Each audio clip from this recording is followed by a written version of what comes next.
নমস্কার প্রিয় দর্শক বন্ধুরা, জলপদ্ম পরিবারে আপনাদের সবাইকে স্বাগত। আজকে আমরা চলে এসেছি এক অপূর্ব এবং অলৌকিক পুজো কাহিনী নিয়ে, যেই কাহিনী হয়তোবা আপনারা আগে কখনো শোনেননি। তাহলে বেশি দেরি না করে চলুন শুরু করা যাক আজকের পুজো কাহিনী। আর হ্যাঁ, আপনারাও যদি আপনাদের গৃহ দেব দেবী অথবা স্থানীয় মঠ মন্দিরের অলৌকিক পুজো কাহিনী আমাদের সবার সাথে শেয়ার করতে চান, তাহলে স্ক্রিনে দেওয়া হোয়াটসঅ্যাপ নাম্বারে যোগাযোগ করতে পারেন বা ডেসক্রিপশনেও আমাদের সঙ্গে যোগাযোগের মাধ্যম দেওয়া রয়েছে। তাহলে চলুন শুরু করা যাক আজকের অলৌকিক পুজো কাহিনীর বিস্তারিত। দিনহাটা শহরের নিগমনগর আশ্রমপাড়ার এই অলৌকিক পুজো কাহিনী। হ্যাঁ, আপনারা হয়তো ভিডিওতে দেখে বুঝতেই পারছেন এটি বিপত্তারিণী মা। আর হ্যাঁ, এই পুজোর এক অলৌকিক রীতি রয়েছে। সেটি হলো যে পাড়ার সমস্ত মহিলারা মিলে বিগত 7 দিন ধরে মাথুকরি বা ভিক্ষা, এই ভিক্ষাটি করে যা টাকা পয়সা চাল ডাল যা সঞ্চয় হয়, সেই সঞ্চয়ের টাকা দিয়ে এই পুজো করা হয়। বিশেষত এই পুজোর মূল উদ্দেশ্য হলো পাড়ার সমস্ত বোনেরা অর্থাৎ পাড়ার সমস্ত বউ মায়েরা তাদের ভাই এবং দাদাদের মঙ্গলার্থে এই পুজো সূত্রপাত করে।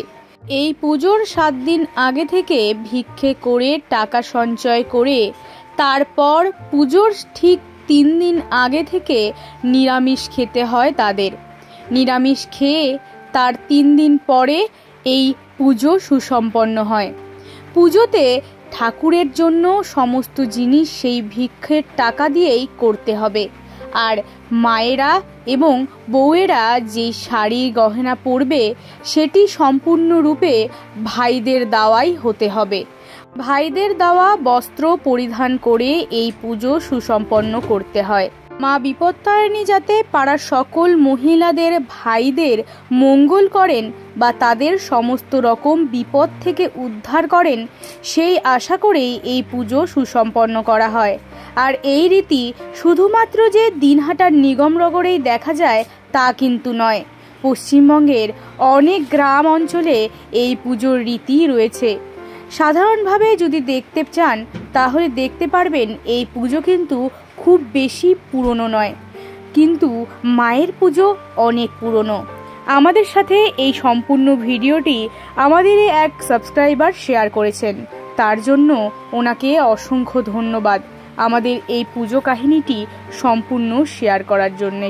এই জায়গায় বিপত্তারিণী মায়ের সঙ্গে নাড়ুগোপালেরও পুজো করা হয়েছে, কারণ বেশিরভাগ মানুষই নাড়ুগোপালকে নিজের সন্তান স্নেহে অথবা নিজের ভাই হিসেবে দেখে থাকে। তাই যারা যেভাবে ঈশ্বরকে দেখে তারা সেভাবেই সেই ঠাকুরের পুজো বা আরাধনা সুসম্পন্ন করে থাকে। আজকের পুজো কাহিনীর মধ্যে আপনারা দেখতে পারলেন বিপত্তারিণী মা এবং তার সঙ্গে পূজিত হচ্ছে একই আসনে গোপাল ঠাকুর। আমাদের আজকের এই অলৌকিক পুজো কাহিনী যদি আপনাদের ভালো লেগে থাকে তবে অবশ্যই আমাদের জলপদ্ম ইউটিউব চ্যানেলটিকে সাবস্ক্রাইব করে পাশে থাকা বেল আইকনটিও ক্লিক করে দেবেন এই রকমই নিত্য নতুন অলৌকিক পুজো কাহিনী জানতে হলে।